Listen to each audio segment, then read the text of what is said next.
Hey guys, so I'm going to do a bit of a cook with me today. So it's going to be a very relaxed video. It's going to be my Sunday roast, my Sunday dinner. I've had requests for this, like how I make my Sunday roast. It's really easy. So if you hear noise in the background, it's probably the kids playing because it's a really hot day and they're in and out of the pool. And I've said, listen, I'm recording, but you know what kids are like, right? So the first thing I'm going to do is make up my gravy. I'm using the Aldi gravy granules. Obviously you can use Bisto, but I just get the Aldi one. When I'm measuring, I generally use 1 tablespoon per person. So there's 5 of us, so I use 5 tablespoons. And I'm going to make it up in a jug of hot water from the kettle. So I'm going to do that first.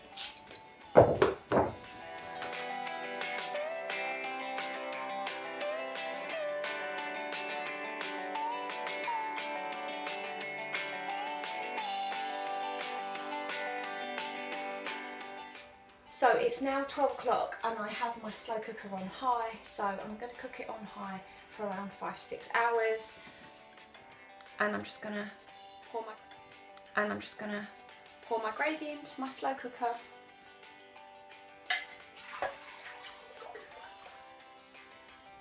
I personally think that beef in a slow cooker is the best. It makes it the most succulent, the most softest. And not only that, the gravy that you end up with, because all the juice goes into the gravy, is beautiful. It's definitely our favourite.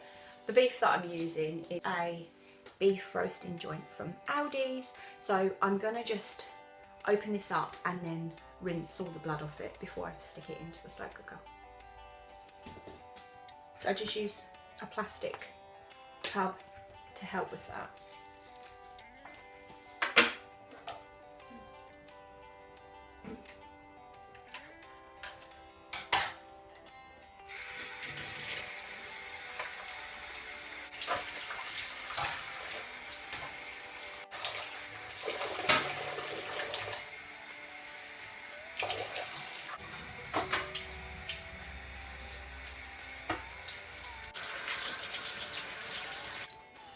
So my beef is washed.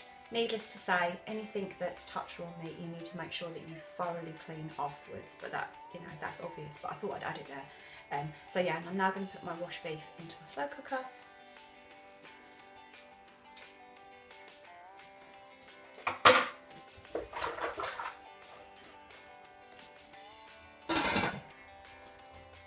So there's the beef in the slow cooker.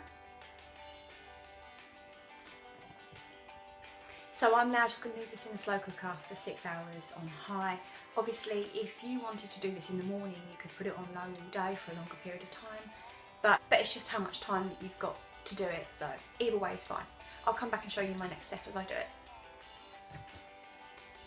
So it's now 3 o'clock, and with my roast beef, I plan on making my Yorkshire puds, my roast potatoes, cauliflower cheese, broccoli, cabbage, and possibly carrots. I generally just use whatever veg I have on hand, so it's not the same every week. But yeah, I'm going to start with my Yorkshire pud mix because that needs to go in the fridge to chill. So I've made a separate video on that. So I've made a separate recipe video, and I'll definitely link that below for my Yorkshire puds, but I'll roughly just go through it now anyway.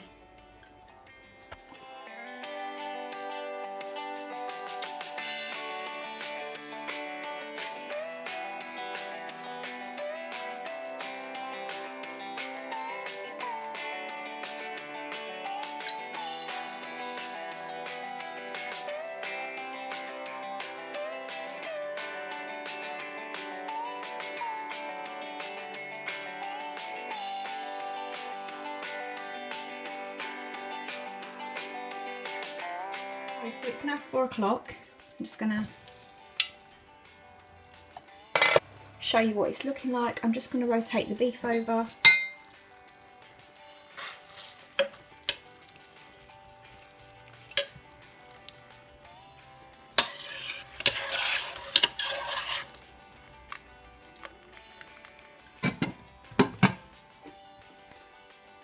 So I've just put some oil into my muffin tin that I use for my Yorkshire puds, as well as my roasting tin for my roast potatoes, and I'm going to preheat the oven and put that in now, and then I'm going to start working on my veggies. So I've got my potatoes, I'm going to do some sweet potato, some cauliflower cheese, a broccoli and some cabbage.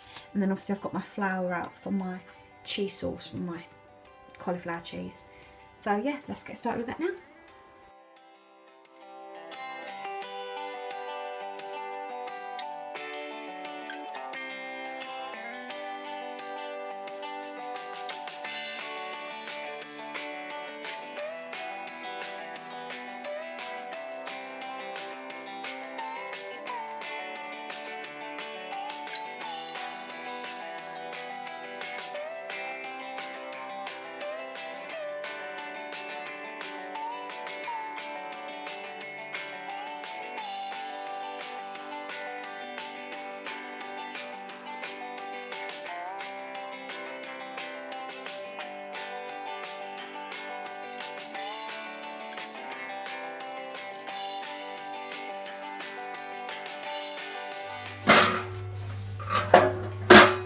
So I love this metal draining board thing. I got it off from IKEA, and I use it to rinse off my veg. So I'm just gonna rinse off the cauliflower.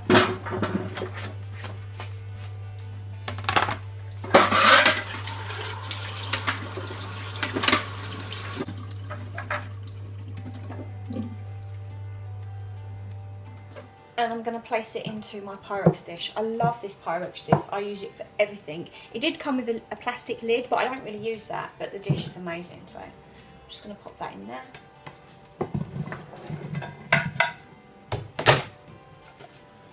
So I'm now going to work on my other veggies and just leave the cauliflower on the side before I make my cheese sauce. But let's just get everything chopped while we're in the chopping mood.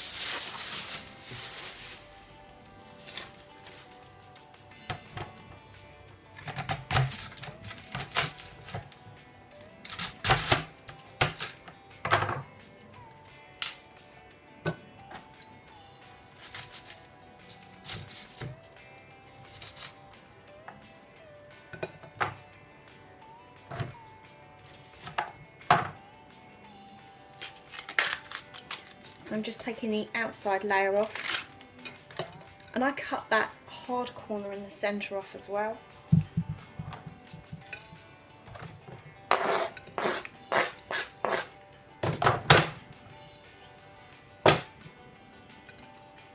It's hard to wash a cabbage before you cut it because it's so compact, so I chop it up, stick it in two, and then once it's in a pan I then rinse it through.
I'm going to go and rinse these and do the same as I did with the cabbage.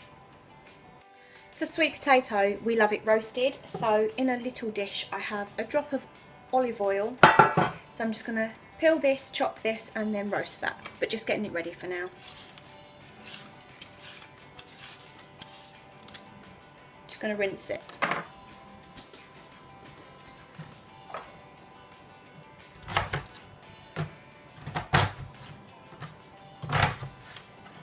Just do big chunks.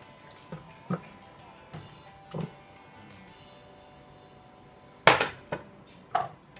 I just peeled and chopped my potatoes without recording it. I just use a plate to catch the peelings, I find that helps. And then also to manage my portion control, because I don't know about you, but I always make far too much or not enough. I do them in lines so I know Danny, me, Cameron, Liam, Ollie, so I know. And then if I had my mum, I would do another row for my mum, or just by how many people I'm cooking for, I know exactly how much I'm cooking. So I'm just going to rinse these off exactly like I did with my other veggies. So I'm going to do that now. So far I have my sweet potato and oil, my cauliflower ready for the cheese sauce, my broccoli, my cabbage. The oven's got the oil in and it's preheating, so let's rinse these.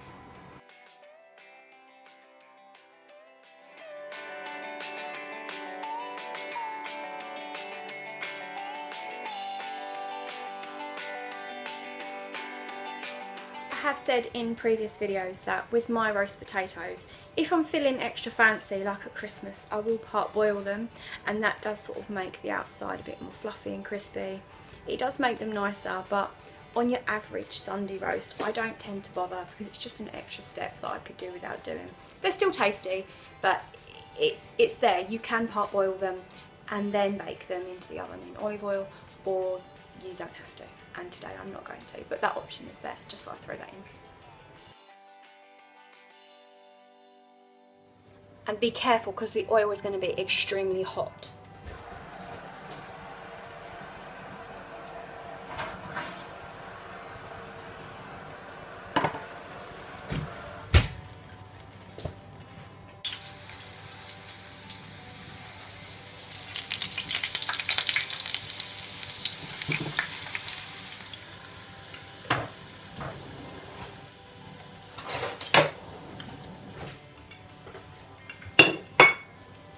So I'm just going to coat the potatoes in oil before I put them in the oven.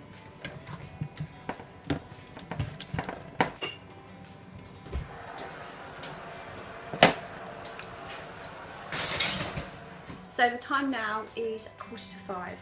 I typically roast my potatoes for 15 minutes prior to putting the Yorkshire Pud mix in. The Yorkshire Pud oil is in there still remaining hot because you want that extra hot to get them Yorkshire Puds to rise. So in 15 minutes, I'm going to pull those spuds out and I'm going to rotate them a bit to put my Yorkshire Pud mix in. So yeah, I'm going to start on my cheese sauce.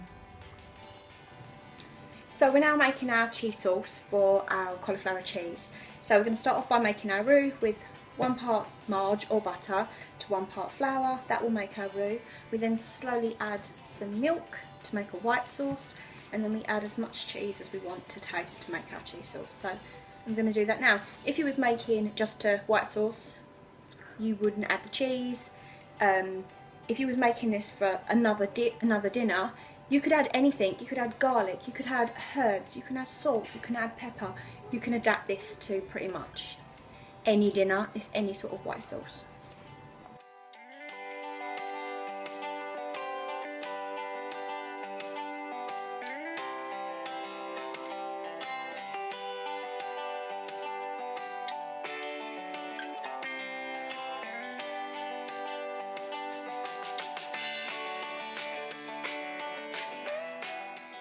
So just keep adding milk until you're happy with the amount that you have, and keep on whisking under medium heat. As this starts to thicken, I'm going to start adding our cheese.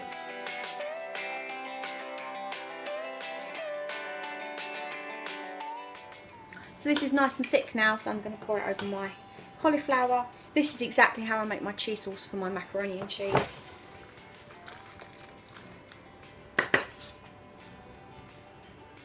So I'm now going to finish this off by adding the remainder of my cheese on top. I'm not going to add this straight to the oven because this will only take about half an hour. My Yorkshire Puds are going to take 45 minutes, but it's good to just get it done. And this is the order I like to do things in, because otherwise I'm just sort of chasing my tail for time and not knowing what to do next. I probably should have mentioned that my cooker's on 200, that's 400 Fahrenheit, around gas mark 6. So I'm going to leave this to the side, and then I'm going to, it's now 5 o'clock, so I'm going to now put my Yorkshire Puds in and rotate my potatoes.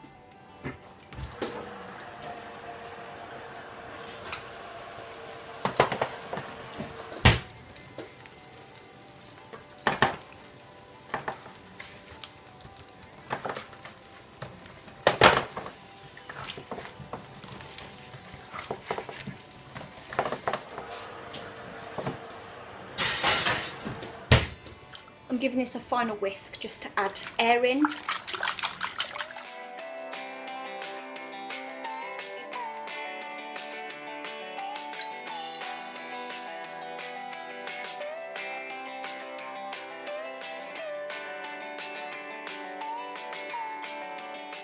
points for making the right amount for 6. That's practice, that is. Whew, I'm hot. It's a hot day to be cooking a roast. I've now got 15 minutes before I have to put in my cauliflower cheese and my sweet potato. You don't want to keep opening the oven because of the Yorkshire puds. They will deflate if you allow too much heat to escape. My kitchen's pretty clean. I made sure I did the dishwasher before I started cooking my dinner as part of my morning routine. So I've got a few bits that I just need to put in the dishwasher. So as I'm cooking, or that I'm filling the dishwasher as I go, that really does help with the tidy up afterwards as well.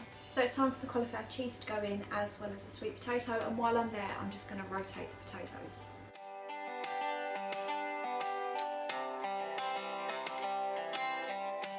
I'm also going to put on my cabbage. I'm not going to quite put on my broccoli yet because that doesn't take so long, so once this comes to a boil I'll then put my broccoli on. So it's 10 to 6 and I'll get Danny to cut up the beef and I'm going to start dishing up. My cauliflower cheese is done, my potatoes are done, my sweet potatoes are done, the veg is still going, but while I'm sorting this lot out, that can still go. I've turned the oven off, but I've left the Yorkshire puds in there just to keep warm, and I'm going to start dishing up. Falling apart. Falling apart.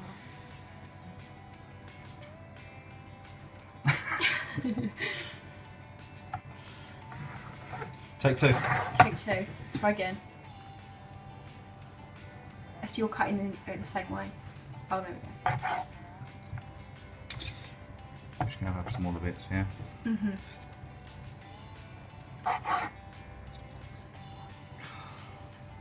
So I just put my gravy on the hob just to thicken it slightly and took my Yorkshire puds out. And as you can see, beef's just falling apart. I'll show you what it looks like dished up. And here's our roast dinner all plated up. As you can see, that beef, look at it, it's so tender. I hope you enjoyed this video and I'll see you in the next one. Take care. Bye.